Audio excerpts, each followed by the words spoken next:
इस बीच कांवड़ यात्रा से पहले उत्तर प्रदेश के मंत्री कपिल देव अग्रवाल ने शिविर संचालकों के साथ बैठक की और इस बैठक के बाद कपिल देव अग्रवाल ने कहा कि कांवड़ मेले में मुस्लिम लोग हिंदू देवी देवताओं के नाम पर अपनी दुकान चलाते हैं।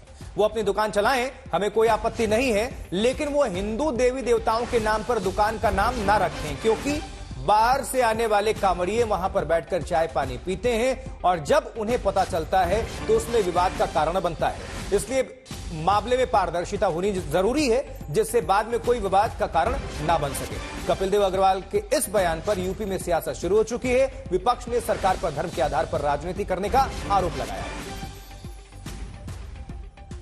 उसकी शिकल में होगा, उसको पता नहीं होता, तो हिंदू वहां होता है, क्यों कैसा व्यवहार करता है, क्या उसका खानपी होता है, कैसा वेश होंगे, उसकी गारंटी ये ना हो।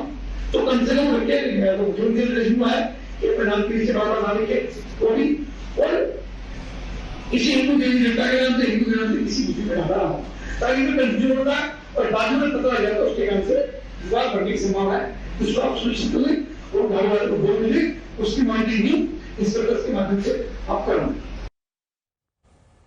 और वहीं समाजवादी पार्टी के नेता उदयवीर सिंह ने कहा है कि बीजेपी ने बस यही किया है और लोकसभा में उसे उसका नतीजा भी मिला, लेकिन अब भी उसके पास कोई एजेंडा नहीं है।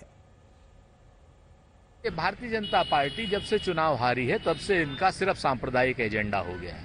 देश के कानून में जो चीजें हैं, देश के कानून को।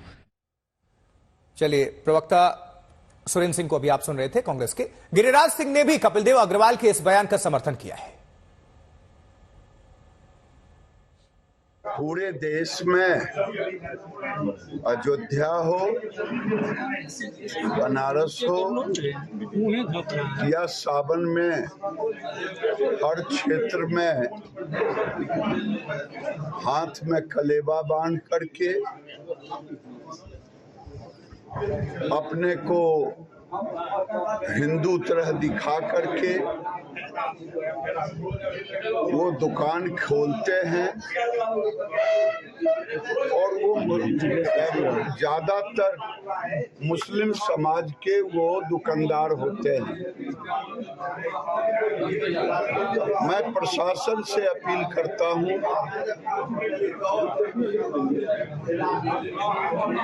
इसके कारण कई बार झगड़े झंझट होने के नौबत आते हैं, इसलिए प्रशासन इस पर कार्रवाई करे और मुसलमानों को भी चाहिए कि धर्म में वो ना हो जिससे हिंदू धर्म भी बाधित हो। जबकि भारतीय जनता पार्टी के नेता निशिकांत दुबे ने कहा है कि लोकसभा में बीजेपी को जहां 60% से ज्यादा वोट मिले, वहां 50 लाख से 1 करोड़ की लागत से नमो भवन बनाए जाएंगे।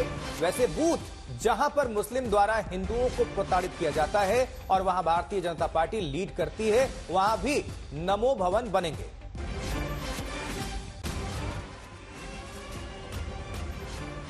इस देश ने तो कानून का जो है कांग्रेस ने ऐसा धज्जी उड़ाया है जिसको कोई पूछने वाला नहीं है। यानी मुसलमानों के लिए अलग से स्कूल बने, कॉलेज बने, इंस्टीट्यूशन बने, चैरिटेबल ट्रस्ट बने, कुछ बात नहीं, संविधान का उल्लंघन नहीं है। यदि मैंने कह दिया कि 60% से ज्यादा कहीं यदि वोट मिला है तो हम पहला हक उनका जाता है, तो इसमें कौन सा गलत कर दिया? तो मुझे लगता है कि हमने एक सही डिसीजन लिया है। दूसरी बार जब मुझे और पैसा बचेगा या कहीं से पैसा लेकर मैं आऊंगा, हमारे दोस्त यदि पैसा देंगे या CSR से पैसा लाऊंगा, तो मैं उन बूथों पर जहां की हिंदू और मुस्लिम है और जहां की हिंदू प्रताड़ित होते हैं और वो उसके बावजूद भी भारतीय जनता पार्टी को वोट करते हैं, मेरा दूसरा टारगेट वहां है कि वहां मैं भी भवन बनाऊंगा, वहां मैं सुविधा दूंगा।